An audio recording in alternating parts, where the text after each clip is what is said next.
America गएका धुर्मुसले अमेरिकाबाट एउटा बकपत्र सार्वजनिक गरेका छन्। बकपत्र यस प्रकार रहेको छ।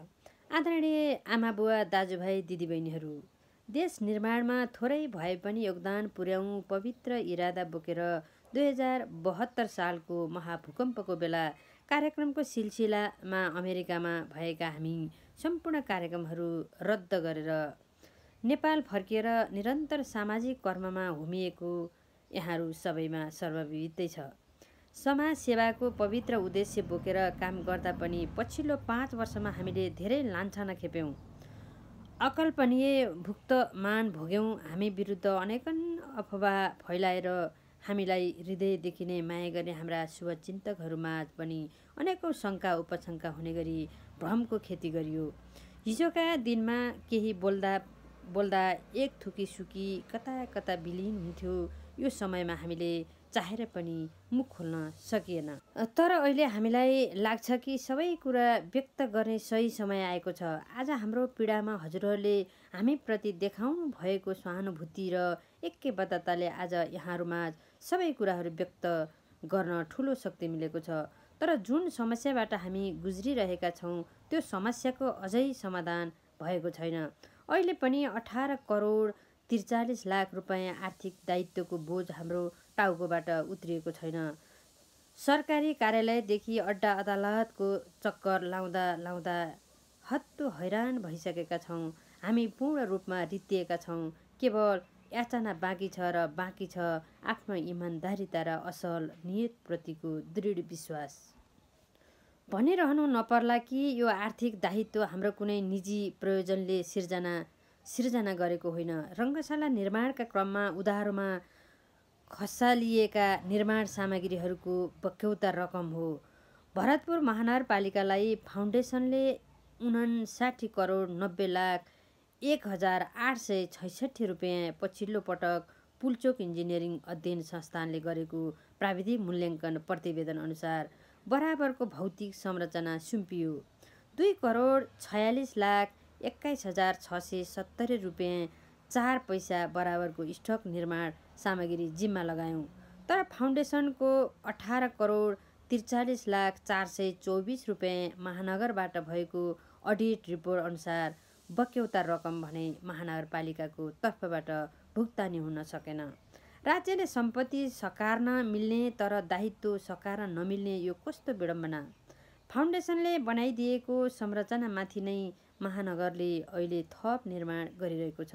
तर अपराधी जसरी अब्जसको पात्र हामीलाई बनाइयो। यो बीचमा हामीले गरेको कामको विभिन्न सरकारी निकायबाट आधा दर्जन पटक अनेक नामका छानबिन भए। कहीँ कतै पनि कैफियत देखिएको छैन। 1 रुपैयाँ पनि हिनामिना भएको प्रमाण भेटिएको छैन। अख्तियारदेखि सतर्कता केन्द्रसम्मले क्लिन चिट दिएका छन् तर पनि कतिपयले अझै पनि ठगको उपमा दिन छाडेका छैनन्। आफ्ना पेसा व्यवसायलाई थाती राखेर जहान परिवारप्रतिको दायित्व पन्छाएर राष्ट्रका लागि केही गर्न भनेर हिँड्दा हामीले पाएको पुरस्कार यही हो त? हो, हामीले रङ्गशाला निर्माणलाई टुङ्गोमा पुर्याउन सकेनौँ तर सबै प्रयास त लगाएकै हौँ नि। जनसहयोग जुटाएर करिब 60 करोड रुपैयाँ बराबरको सम्पत्ति राज्यलाई दिएका पनि त हौ नि। के हाम्रो कामको अलिकति पनि सकारात्मक मूल्याङ्कन हुनु पर्दैन? के हामीले प्रेम प्रसाद आचार्य झैँ न्यायका लागि सिंहदरबार अगाडि आत्मदाह नै गर्नुपर्ने थियो? के हामीले प्रेम प्रसाद आचार्यले झैँ न्यायका लागि सिंहदरबार अगाडि आत्मदाह नै गर्नुपर्ने थियो? म क्रिकेट नबुझ्ने मान्छे थिएँ। देश विदेशका थुप्रै क्रिकेट खेलाडीहरू चिन्थेँ तर क्रिकेटको बारेमा केही ज्ञान थिएन। फुटबल हेर्न बारम्बार रङ्गशाला जाने गरेँ पनि क्रिकेट कहिल्यै प्रत्यक्ष हेरेको थिइनँ। जब नेपालले एक दिवसीय राष्ट्रको मान्यता पायो, देशमा एउटा अन्तर्राष्ट्रिय स्तरको क्रिकेट रङ्गशालाको माग चौतर्फी रूपमा सुनियो। क्रिकेटको यति ठुलो क्रेज भएको देशमा एउटा अन्तर्राष्ट्रिय स्तरको रङ्गशाला नहुनु साँच्चै विडम्बनाको स्थिति थियो।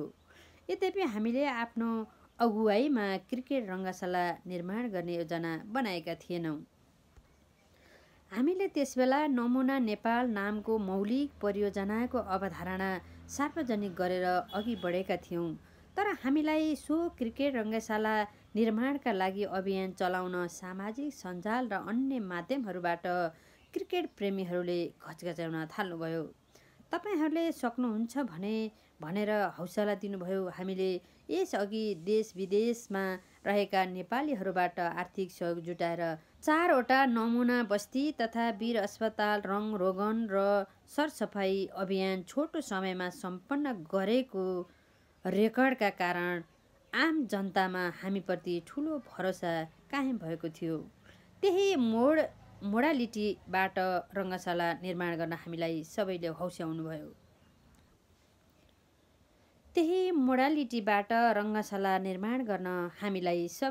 हौस्याउनुभयो।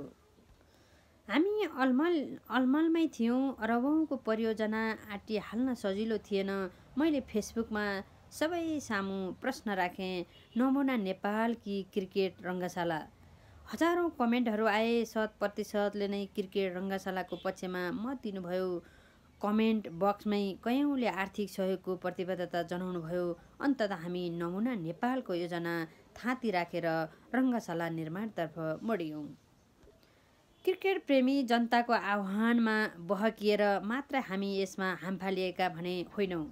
राज्यको उच्च स्तरबाटै प्रोत्साहन र आर्थिक प्रतिबद्धता अनि विज्ञहरूसँगको परामर्शपछि मात्रै निर्माणको निर्णय लिएको हो। धुर्मसुन्तली फाउन्डेसनले राज्यसँगैकै सहकार्यमा यो परियोजना सुरु गरेको हो।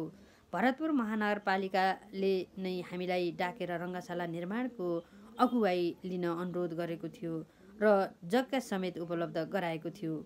बागमती प्रदेश सरकार र केन्द्रीय सरकारबाट समेत हामीलाई बलियो समर्थन र हौसला मिलेको थियो। 2075 साल माघ 16 गते भरतपुर महानगरपालिकासँग फाउन्डेसनको सम्झौता भयो। सहमति पत्रमा हस्ताक्षर गर्ने कार्यक्रममा तत्कालीन प्रधानमन्त्री पुष्पकमल दाहाल प्रचण्ड र पूर्व प्रधानमन्त्री केपी शर्मा ओलीदेखि सबै पार्टीका प्रमुख नेताहरू उपस्थित हुनुहुन्थ्यो। सबैले हामी तपाईँहरूको साथमा छौँ भनेर आड भरोसा दिनुभएको थियो। भरतपुर महानगर प्रमुख रेणु दाहाल र मैले सहमति पत्रमा हस्ताक्षर गरेका थियौँ। उक्त सहमति पत्रको बुँदा नम्बर 6मा यदि स्रोत जुट्न नसकेको खण्डमा दुवै पक्षको दायित्व रहने उल्लेख छ। राज्य संयन्त्रहरूसँग गरिएको लिखित सम्झौता र जिम्मेवार व्यक्तिहरूका मौखिक प्रतिबद्धतालाई विश्वास गर्नु नै हाम्रो भुल थियो त? राज्यले बनाउनु पर्ने यति ठुलो परियोजना किन आँटेको भन्ने प्रश्न धेरैले गर्नुहुन्छ। हामी पनि भन्छौँ राज्यले नै बनाउनु पर्ने हो, तर राज्यले यो कामलाई त्यस बेलासम्म प्राथमिकतामा राखेको थिएन। मूलपानी रङ्गशाला वर्षौँदेखि अलपत्र थियो। नेपाल क्रिकेट सङ्घ नै आइसिसीबाट निलम्बित थियो। यदि सरकार वा क्यानले गरेको भए क्रिकेट प्रेमीहरूले हामीलाई किन घचघच्याउँथे त? विश्वमै उदाहरणीय हुने गरी सरकार र जनताको सहकार्यमा एउटा भव्य एवं मौलिक रङ्गशाला निर्माण गर्न हामी कसिएका हौँ। हामी महत्त्वकाङ्क्षी भयौँ होला, तर हाम्रो नियत कसरी गलत हुन सक्थ्यो, यसमा हाम्रो निजी स्वार्थ के हुन सक्थ्यो, यो बोझ उठाउनुको साटो हामी आनन्दले आफ्नो पेसा व्यवसायमै रमाएर बस्न सक्थ्यौँ नि, होइन? धुर्मसुन्तली फाउन्डेसनको खातामा भएको 2 करोड 14 लाख रुपियाँबाट रङ्गशालाको काम सुरु गरिएको थियो। सुरुबाटै सोचे जस्तो रफ्तारमा आर्थिक सङ्कलन हुन सकेन, तर कामको रफ्तार भने अतुलनीय थियो।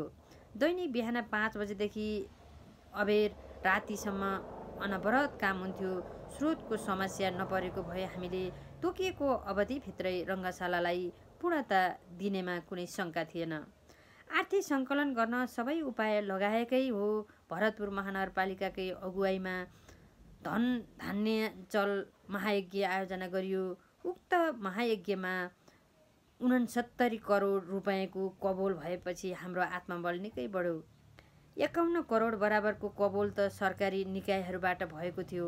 भरतपुर महानगरपालिका 16 करोड 75 लाख दिन तयार भयो। बागमती प्रदेशबाट 30 करोड रुपियाँको प्रतिबद्धता प्राप्त भयो। बागमतीका तत्कालीन मुख्यमन्त्री डोरमणि पौडेल आफै महायज्ञमा उपस्थित भएर सो रकम कबुल गर्नुभएको थियो। जिल्ला समन्वय समिति चितवनबाट 2 करोड 22 लाख लगायत विभिन्न पालिकाहरूबाट अनुदानको घोषणा भएको थियो। एउटा पवित्र धार्मिक अनुष्ठानमा यसरी कबुल गरिएको पैसा पक्कै उठ्छ भन्ने विश्वासमा हामीले आर्थिक अभाव बीच पनि उधारोमा सामान झार्दै रङ्गशाला निर्माणलाई तीव्रता दिइरह्यौँ। महानगरपालिकाबाट पनि हामीलाई स्रोतको चिन्ता नलिकन खुरुखुरु काम अगाडि बढाउने सन्देश आइरहेको थियो। महानगरपालिकाकै सम्पत्ति निर्माण भइरहेकाले उसलाई कुनै अभिभावक ठानेर ढुक्कसित हामीले काम अगाडि बढायौँ। तर महायज्ञमा कबुल भएको ठुलो हिस्सा रकम सङ्कलन नै हुन सकेन। 69 करोड कबुल भएकोमा फाउन्डेसनले जम्मी 9 करोड 41 लाख मात्र प्राप्त भयो। कम्तीमा सरकारी निकायहरूबाट प्रतिबद्धता व्यक्त भएको पैसा आउने आशामा उधारोमा सामान ओसारिएको थियो। तर 30 करोड बोलेको बागमती प्रदेश सरकारले 3 करोड मात्र दियो। भरतपुर महानगरले 16 करोड 75 लाख बोलेकोमा 8 करोड 5 लाख प्राप्त भयो, त्यो पनि महायज्ञ शीर्षकमा होइन, अनुदानमा। महायज्ञमा कबुल भएको सबै रकम उठेको भए मात्र पनि अन्तर्राष्ट्रिय स्तरको खेल आयोजना गर्न सकिने गरी सञ्चालन तयार गर्न सकिन्थ्यो। हामी उधारोमा फस्ने थिएनौँ। केही उपाय नलागेपछि आर्थिक सङ्कलनकै लागि हामी मेची महाकाली अभियानमा निस्क्यौँ। तर हाम्रो अभियान सुरु भए लगत्तै रङ्गशालाका लागि महानगरले उपलब्ध गराएको जग्गाको विषयलाई लिएर विवाद निस्कियो। त्रिभुवन विश्वविद्यालयको जग्गा हामीले दुरुपयोग गरेको आरोप लगाइयो, जबकि उक्त जग्गा हामीले रोजेर लिएको होइन, महानगरले दिलाएको हो। जग्गा प्राप्तिमा हाम्रो भूमिका केही पनि थिएन। विवादकै कारण हाम्रो मेची महाकाली अभियान प्रभावकारी हुन सकेन र बीचमै स्थगित गर्नु पर्यो। आर्थिक वर्ष 2078-79 मा सङ्घीय सरकारले नै गौतम बुद्ध रङ्गशाला शीर्षकमा 22 करोड रुपियाँ बजेट छुट्याएको थियो। बजेटमै परेपछि त पक्कै आउँछ भन्ने लागेर पनि हामीले उधारोमा काम गरिरहेका थियौँ। तर रातो किताबमा समेत चढिसकेको रकम कहिल्यै निकासा भएन। कारण एउटै थियो, रङ्गशाला निर्माण सुरु हुनुभन्दा अघि सङ्घीय सरकार, प्रदेश सरकार र स्वयं भरतपुर महानगरपालिकाले सोझै फाउन्डेसनलाई अनुदान दिन मिल्छ भनेर निर्माणको अगुवाई गर्न प्रेरित गरियो। जब निर्माण सुरु भयो, अनुदानमा मिल्दैन, राज्यले नै ठेक्का लाउनुपर्छ भन्दै पटक पटक रकम फ्रिज गर्ने कार्य भइरह्यो। बागमती प्रदेश सरकारले पनि पटक बजेटमा राख्यो, तर निकासा भने गरेन। उधारो चुलिँदै गएपछि 2078 साल साउन 22 गतेबाट हामी निर्माण कार्य स्थगित गर्न बाध्य भयौँ। सो पश्चात सम्झौता अनुसार पुस 2 गते हामीले महानगरलाई स्वामित्व हस्तान्तरणका लागि लिखित पत्र दियौँ। महानगरपालिकाले यो संरचना जिम्मा लिँदा सबै आर्थिक दायित्व 1 महिनाभित्र फरफारक गरेर हामीलाई सम्मानसहित बिदा गर्ने प्रतिबद्धता जनाएको थियो। हामीले पत्र पठाए लगतै महानगरले रङ्गशालाको हरिसाब तथा भौतिक संरचनाको चेक जाँच गर्न मूल्याङ्कन समिति गठन गर्यो। हामीसँग आर्थिक तथा भौतिक लेखा परीक्षण प्रतिवेदनको मागियो। हामीले तत्काल बुझायौँ। हाम्रो आर्थिक प्रतिवेदनको मूल्याङ्कन गर्नका लागि महानगरले जी प्रकाश एन्ड एसोसिएट्स चार्टर्ड एकाउन्टेन्ट्सलाई जिम्मा दियो। प्राविधिक लेखा परीक्षणका लागि सरकार मातहतको सघन सहरी तथा भवन निर्माण आयोजना चितवनलाई दियो। हरिसाबको मूल्याङ्कन नसकिँदै 2078 साल माघ 20 गते महानगरबाट हाम्रो मन्जुरीनामा लिने काम भयो। जी प्रकाशले माघ 28 गते आयोजनाको लेखा परीक्षण प्रतिवेदन महानगरलाई बुझायो। त्यस बेला हामी चितवनमै थियौँ, तर हामीलाई प्रतिवेदन हेर्न समेत दिएन। तत्कालीन प्रमुख प्रशासकीय अधिकृत रामबन्धु सुवेदीसँग प्रतिवेदन माग्दा उहाँले एकैचोटि केन्द्र सरकारमा फरवार्ड गर्ने हो भनेर उपलब्ध गराउनु भएन। रङ्गशालाको आर्थिक तथा भौतिक प्रतिवेदन महानगरबाट सङ्घीय मामिला तथा सामान्य प्रशासन मन्त्रालय हुँदै युवा तथा खेलकुद मन्त्रालयमा पठाइयो। बाहिर हामीमाथि अनेकन प्रश्नहरू उठिरहेका थिए, तर सरकारी प्रतिवेदन न सार्वजनिक भयो न हामीले हेर्न पायौँ। प्रतिवेदन नपाइकन हामीले बाहिर बोल्न उचित ठानेनौँ। सायद त्यो हाम्रो कमजोरी पनि थियो। हामी नबोल्दा निरन्तर भ्रम र अफवाहहरू फैलिरहे। प्रतिवेदन काठमाडौँ आएपछि सुरु भयो मेरो सरकारी अड्डाहरूको गोल चक्कर। यो 5 वर्षमा मैले सीमादरबारको कतिपटक फेरो लगाएँ, कुनै लेखाजोखा छैन। शनिबारको दिन समेत ट्याक्सीमा कागजका ठेली बोकेर सीमादरबार पसेको हुँ। घन्टौँ घन्टा प्रधानमन्त्री मन्त्रीदेखि सरकारी कर्मचारीहरूको दैलो ढुकेको छु। यसैबीच 2078 साल माघ 2 गते हामी विरुद्ध अख्तियार दुरुपयोग अनुसन्धान आयोगमा उजुरी हालिएको समाचार मिडियामा आयो। त्यसबेला म कोरोना सङ्क्रमित भएर आइसोलेसनमा थिएँ। प्रमाणको ठेली बोकेर अख्तियार धाउनुपर्ने भयो। अख्तियारबाट बारम्बार आउने चिठी र फोनको घन्टीले दिगदार पार्थ्यो। भरतपुरबाट प्रतिवेदन आएपछि सँगै युवा तथा खेलकुद मन्त्रालयले 2078 साल फागुन 5 गते यसलाई अध्ययन गर्न भन्दै सहसचिव विदुर प्रसाद खनालको संयोजकत्वमा एउटा समिति गठन गर्यो। महालेखा नियन्त्रण, खेलकुद मन्त्रालय, खेलकुद परिषद र सहरी विकासका प्रतिनिधिहरू सदस्य रहेको उक्त समितिलाई 1 हप्तामा अध्ययन गरेर मन्त्री परिषदमा रिपोर्ट पेश गर्न भनिएको थियो। तर 1 हप्तासम्म समितिको पदाधिकारीलाई चिठीसम्म पुगेन। म आफै चिठी बोकेर पदाधिकारी खोज्दै यता र उता कुद्नु पर्यो। बल्ल तल्ल काम थाकेको उक्त समितिले स्थानीय तहको मूल्याङ्कनले नहुने र आफूहरूले फेरि मूल्याङ्कन गर्नुपर्ने भन्दै हामीसँग कागजातहरू माग्यो। म फाउन्डेसनका तत्कालीन एकाउन्टेन्ट र इन्जिनियर बोकेर सीमादरबारदेखि भरतपुरसम्म धाउन थालेँ। समितिले 4 महिना लगाएर मूल्याङ्कन गर्यो, तर कुनै पनि प्रतिवेदन दिएन। अन्तिममा समितिले हाम्रो सम्झौता नेपाल सरकारसँग नभएको कारण महानगरपालिकाले नै रकम भुक्तानी गर्नुपर्ने भनेर पन्छाइदियो। हाम्रो सम्झौता महानगरसँग हो भने त समितिलाई सुरुमै थाहा थियो। तर 4 महिनासम्म अध्ययनको नाममा किन दुःख र हैरानी दियो भन्ने हामीले बुझ्न सकेनौँ। फेरि हामी भरतपुर नै धाउन थाल्यौँ, तर भरतपुरले फेरि केन्द्र सरकारमै पठायो। फेरि सीमादरबारबाट धाउन थालियो। शेरबहादुर देउवा सरकारले फेरि आयोजनाको मूल्याङ्कन गर्ने भन्दै 2069 साल साउन 9 गते मन्त्री परिषदबाट सहरी विकास मन्त्रालयका सहसचिव इन्जिनियर प्रकृष्ण तुलाधरको नेतृत्वमा प्राविधिक समिति बनाइयो। उक्त समितिको पछि लागेर हामी फेरि काठमाडौँदेखि चितवनको चक्कर काट्न थाल्यौँ। फाउन्डेसनका एकाउन्टेन्ट इन्जिनियरहरू जागिर छोडेर कता कता पुगिसकेका थिए। सबैलाई खोज्दै डकुमेन्टका ढड्डाहरू बोकेर घरि चितवन घरि सीमादरबार धाइरह्यौँ। 1 महिनाभन्दा बढी समय लगाएर समितिले छानबिन सक्यो र मन्त्री परिषदमा पठायो। अब त टुङ्ग्यो भनेर तत्कालीन मुख्य सचिव शङ्करदास बैरागीलाई भेट्न पुग्यौँ, तर उहाँले समितिको प्रतिवेदनमा निर्णय गर्ने बुँदा नै नलेखेको हुँदा मन्त्री परिषदले केही गर्न नसक्ने बताउनुभयो। दसैँ पछाडि केही उपाय लगाउने आश्वासन दिएर पठाउनुभयो। दसैँ तिहार सकिए तर कुनै निर्णय भएन। त्यसपछि चुनाव नजिकियो। चुनावको आचार संहिता लाग्ने बताइयो। म यता र उता भौतारी रहेँ। उधारोमा सामान दिने पार्टीहरूलाई बाट तारन्तार बज्ने फोनले राति राम्ररी निदाउन पनि नसक्ने अवस्थामा भइसकेको थिएँ। चुनाव सकिएपछि प्रचण्ड प्रधानमन्त्री बन्नुभयो। उपप्रधानमन्त्री तथा गृहमन्त्री रवि लामिछाने हुनुभयो। अब मलाई ठुलो आशा जाग्यो। प्रचण्डले नै हामीलाई चितवनमा रङ्गशाला बनाउन प्रेरित गर्नुभएको हो। उहाँले त्यसबेला त 1 अरब राज्य कोषबाटै छुट्याइदिने मौखिक आश्वासन समेत दिनुभएको थियो। उहाँ फेरि प्रधानमन्त्रीको कुर्सीमा फर्किएपछि पक्कै अब समाधान हुन्छ भनेर ढुक्क भयौँ। त्यसमाथि गृहमन्त्री रवि लामिछाने त सुरुमा यो अभियानमा हामीलाई प्रत्यक्ष साथ दिनुभएको हो। हामीसितै विभिन्न ठाउँमा जग्गा हेर्न समेत जानुभएको थियो। उहाँले हाम्रो पीर मर्का बुझ्नुहुन्छ भन्ने लाग्यो। उहाँहरू दुवैलाई भेटेर मैले आफ्नो पीडा सुनाएँ। दुवैजनाले मलाई सान्त्वना र आश्वासन दिनुभयो। प्रधानमन्त्रीले 1 हप्ताभित्र मन्त्री परिषदबाट निर्णय गराउने प्रतिबद्धता जनाउनुभयो।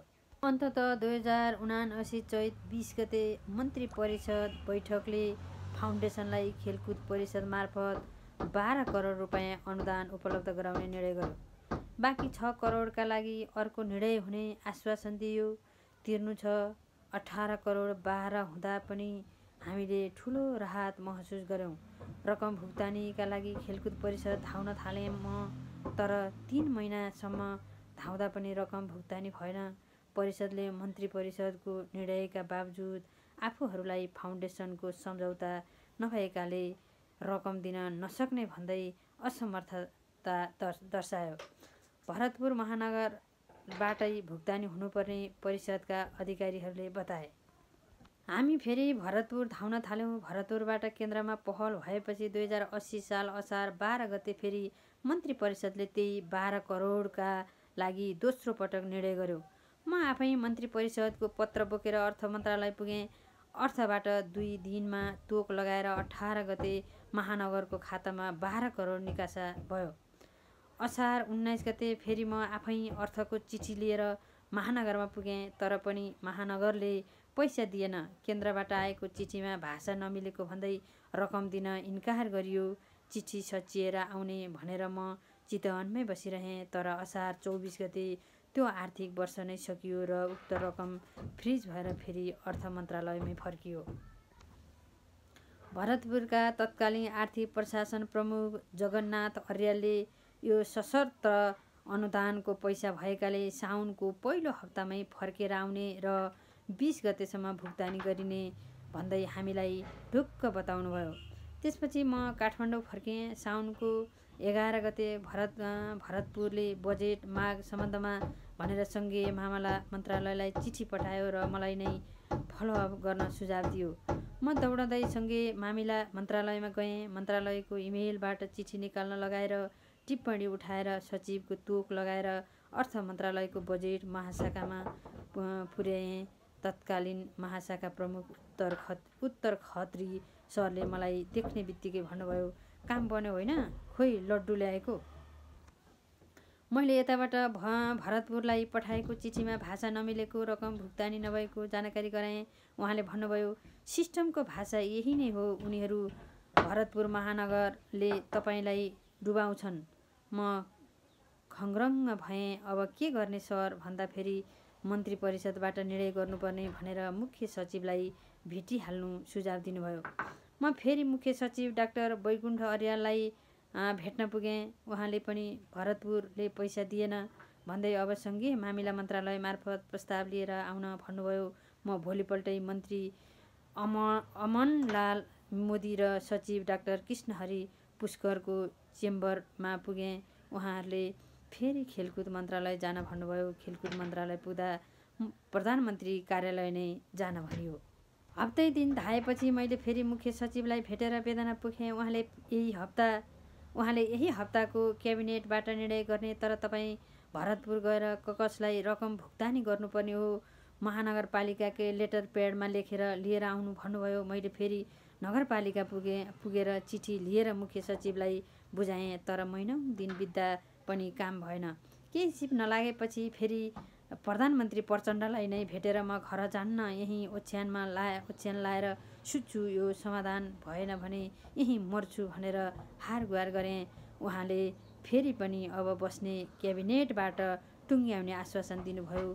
तर त्यो आश्वासनमै सीमित रह्यो। म जिउँदै लास भएँ। हामीले 2075 सालमा रङ्गशाला घोषणा कार्यक्रम गर्दा तत्कालीन प्रधानमन्त्री केपी शर्मा ओली प्रमुख अतिथि हुनुहुन्थ्यो। तर त्यसपछिका 4 वर्षसम्म हामीले उहाँसँग भेट्न समेत पाएका थिएनौँ। ताकेता गर्दा गर्दा गत वर्ष बल्ल तल्ल भेटका लागि समय पाइयो। छोरी समेत लिएर कुञ्जना र म उहाँको निवास बालकोटमा पुग्यौँ। छोरीको शारीरिक समस्याबारे पनि अवगत गरायौँ। हामीलाई यो जन्जालबाट मुक्त गरिदिन बिन्ती बिसायौँ। उहाँले प्रधानमन्त्री प्रचण्डसँग कुरा गर्ने आश्वासन दिनुभयो, तर कुनै प्रगति भएन।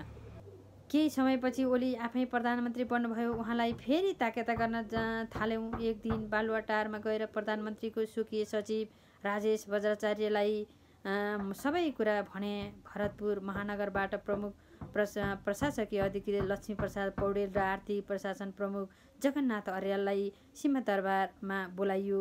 उहाँलाई मन्त्री परिषदले निर्णय गरेर पैसा पठाउँदा ठिक हुन्छ कि बजेटमा राख्दा ठिक हुन्छ भनेर सोधियो। उहाँहरूले बजेटमा उल्लेख गर्ने हो भने हाम्रा यस्ता शर्तहरू छन् भनेर केही विषयहरू राख्नुभयो। त्यसका लागि तलैबाट फाइल बनाएर ल्याउनुपर्छ भनियो। वैशाखमा पुनः सम्पूर्ण बिल भरपाईसहित सबै चेक जाँच गरेर भरतपुर महानगरपालिकाले बोर्ड बैठकबाट निर्णय गरी सङ्घलाई चिठी लेख्यो। त्यो सबै फाइल बोकेर हामी आफै सङ्घीय मामिला मन्त्रालयमा आयौँ। सङ्घीय मामिलाबाट टिप्पणी उठाएर फेरि युवा तथा खेलकुद मन्त्रालयमा गइयो। त्यहाँबाट टिप्पणी उठाएर अर्थ मन्त्रालयमा पुग्यौँ। अर्थबाट फेरि प्रधानमन्त्री कार्यालयमा गयौँ।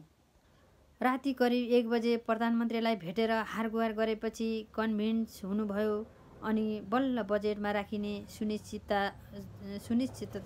भयो। अब त पीडामुक्त भइयो भन्ने लाग्यो। त्यसपछि बजेट भाषणमा आयो। बजेट भाषणमा पुल्चोक इन्जिनियरिङ अध्ययन संस्थानले गर्ने मूल्याङ्कन आधारमा सिर्जित सम्पत्ति खरिदका लागि भनेर 15 करोड रुपियाँ छुट्याइएको थियो।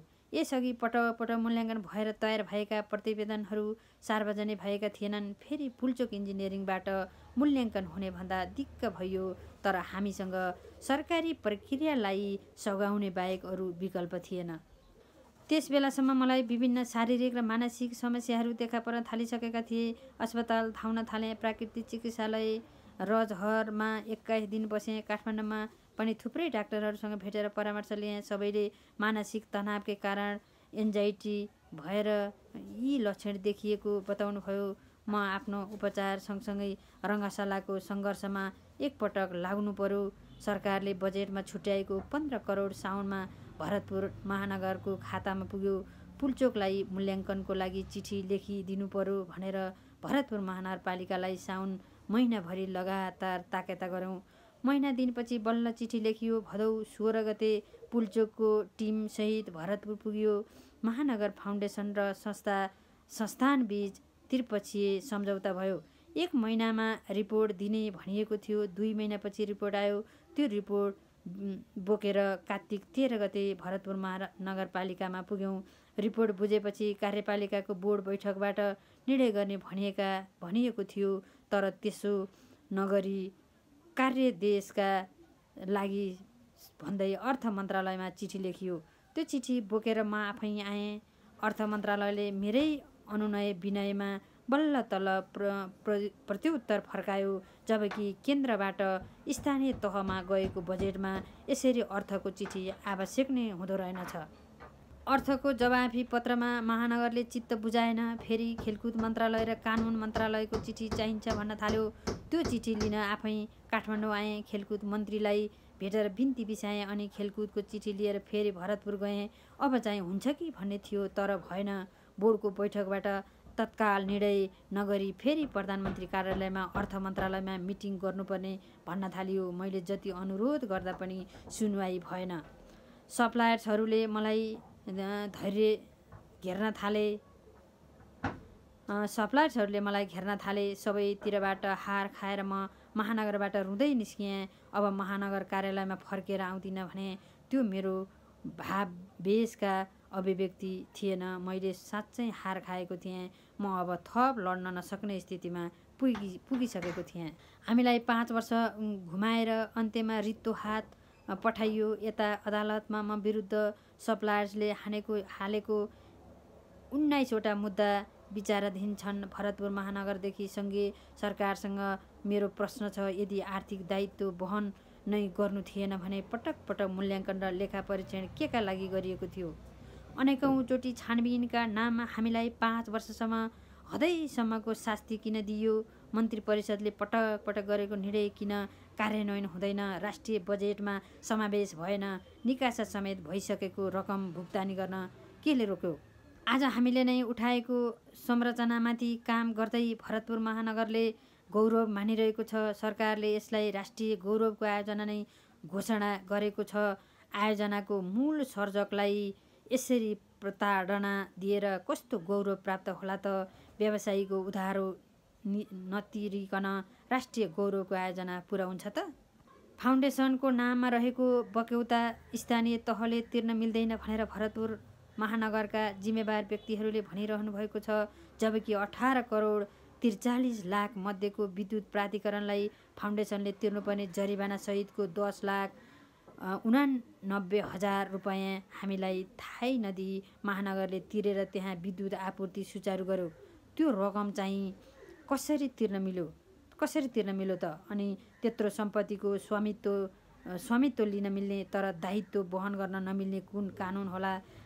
कानुन त फाउन्डेसनलाई पैसा दिन मिल्ने थिएन भने भरतपुर महानगरका स्वयंले निर्माणकै क्रममा 8 करोड 5 लाख कुन कानुनलाई टेकेर दियो? बागमती प्रदेश सरकारले रु 3 करोड कुन कानुनलाई टेकेर दियो? सुरुमै पैसा नदिएको भए र थप दिन्छौँ नभनेको भए हामी यति अगाडि बढ्ने नै थिएनौँ। 2078 सालमै भरतपुर महानगरले स्वामित्वको पत्र बुझ्दै दायित्व तिर्न चाहिँ मिल्दैन भनेको भए हामी उही बेलै हर हिसाब लगाएर सबै कुरा पहिल्यै सार्वजनिक गरेर कम्तीमा आर्थिक रूपमा चोखिएर बस्थ्यौँ होला।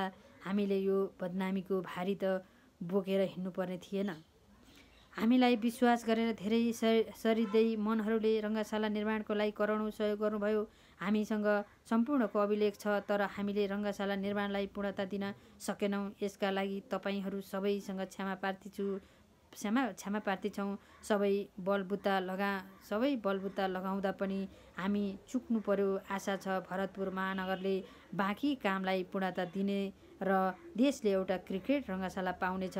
अहिले नेपाली क्रिकेटको लोकप्रियता र देशमै आयोजना भइरहेको एनपिएलको क्रेजले पनि हामीले थालेको अभियान गलत रहेनछ भन्ने पुष्टि भएको छ।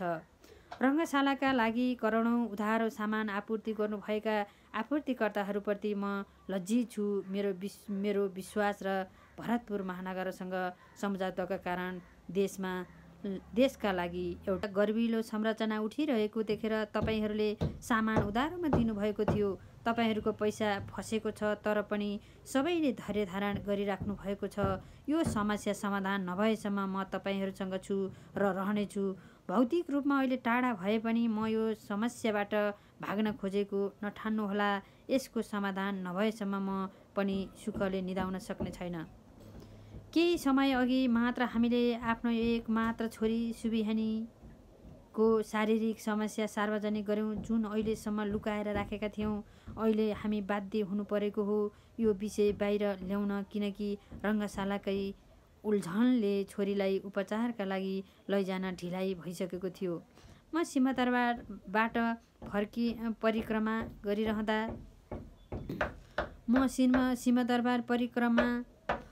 गरिरहँदा छोरीको स्वास्थ्य क्रिटिकल बन्दै गयो। जन्मेको 16 दिनदेखि मेनिन्जाइटिस जस्तो प्राणघातक रोगको शिकार भएर सँगै घुँडाको हड्डीमा समेत इन्फेक्सन भएर दाहिने खुट्टाको घुँडाको कुरकुरे हड्डी कीटाणुले खाइदियो। उनको हाइट जति समयसम्म बढ्छ त्यति समयसम्म डाक्टरको निगरानीमा राखेर उपचार गर्नुपर्ने भन्ने डाक्टरको सल्लाह अनुसार पाटन अस्पतालमा 1 महिनाको बसाइसकेर 12 वर्ष अगाडि घर फर्केका थियौँ। अब छोरी फागुनमा 13 लाग्छिन्। अहिले छोरीको दाहिने खुट्टा देब्रे खुट्टाभन्दा 7 सेन्टिमिटर सानो छ। उनी 4 वर्षको हुँदा उनको दाहिने खुट्टा बाङ्गो भएर नबढोस् भनेर साइडबाट बढ्ने हड्डी रोक्न दाहिने घुँडामा अपरेसन गरेर भित्र स्टिल राखिएको थियो, जुन स्टिल निकाल्न अनि छोटो खुट्टाको हड्डी तन्काउने उपचार गर्न 3-4 वर्ष ढिला भइसकेको थियो। अहिले उनलाई हिँड्नमा धेरै समस्या भइसकेको, हिपको जोइन्टमा उठ्दा बस्दा दुख्न थालेको छ। यो हड्डी तन्काउने उपचार लामो अनि एकदम कष्टकर छ। बाबुआमाको लागि सन्तानभन्दा ठुलो के हुन्छ? आफ्नो छोरीले अरूका छोराछोरी जस्तै कुद्न र खेल्न नसक्दा बाबुआमाको मन कति विचलित होला। त्यसैले सबै कुरा थाती राखेर केही समय छोरीको उपचारका लागि हामी अमेरिका आएका छौँ। यहाँ ल्याउनुको पनि अर्को पृष्ठभूमि छ। छोरीलाई हामीले नेपालका थुप्रै अस्पतालमा लग्यौँ, भारत पनि पुर्यायौँ। सबैले यसका सबैभन्दा सुरक्षित उच्च प्रविधिसहितको उपचार अमेरिकामा हुने सुझाव दिनुभयो। तर हाम्रो आर्थिक हैसियतले अहिले यो सम्भावना थिएन। नेपालमा कलाकारिता पनि गर्न नसक्दा र बाँच्न सक्ने कुनै आधार नभेटेपछि मर्ता क्या नहीं कर्ता भन्ने स्थितिमा हामीले 3 वर्ष अघि अमेरिकाको एक्स्ट्रा अर्डिनरी ग्रिन कार्डका लागि आवेदन गरेका थियौँ। नेपालबाट यो विभिन्न विधाका असाधारण क्षमता भएकाहरूको लागि दिने स्थायी बसोबास अनुमति पत्र हो। यो कार्डमा आएपछि कम आम्दानी भएका आमाबाबाका बच्चाका लागि निःशुल्क उपचार सुविधा हुने रहेछ, इन्सुरेन्स मेडिकेड मार्फत। यसअघि कुञ्जनाको कोखमा रहेको हाम्रो दोस्रो बच्चा स्टेरडकै कारण खेर गएको थियो। भएकी एक मात्र सन्तानको हकमा हामीले कुनै जोखिम लिन चाहेनौँ। उनको स्वास्थ्य र सुरक्षित भविष्यका लागि अमेरिकाको एक्स्ट्रा अर्डिनरीमा एप्लाइड गर्ने निर्णय लिएका थियौँ। आवेदन गरेको 2 वर्षपछि पोहोर साल हामीले भिसा पायौँ, तर भिसा हातमा परेको दिन हामी खुसी हुन सकेनौँ, बरु भक्कानिएर रोयौँ। कारण यो हाम्रो रहरको निर्णय थिएन, हामी परिस्थितिका दास बनेका थियौँ।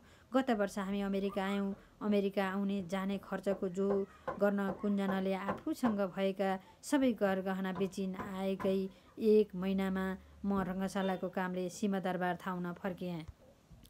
रङ्गशालाको दलदलबाट बाहिर निस्किएर मात्र हामी छोरीको उपचारका लागि अमेरिका जान चाहन्थ्यौँ। भरतपुर महानगरपालिका र सङ्घीय सरकारलाई छोरीको उपचारको लागि बाहिर जानुपर्ने भएकाले हामीलाई छिटो यो भारीबाट मुक्ति दिलाइदिनुहोस् भनेर पटक पटक अनुरोध गरेका थियौँ, तर सबै प्रयास लगाउँदा पनि कुनै उपाय लागेन। निराशा मात्र हात पर्यो।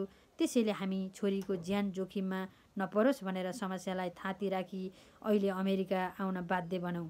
यो बाध्यतालाई सबैले बुझिदिनु हुनेछ भन्ने आशा गर्छु।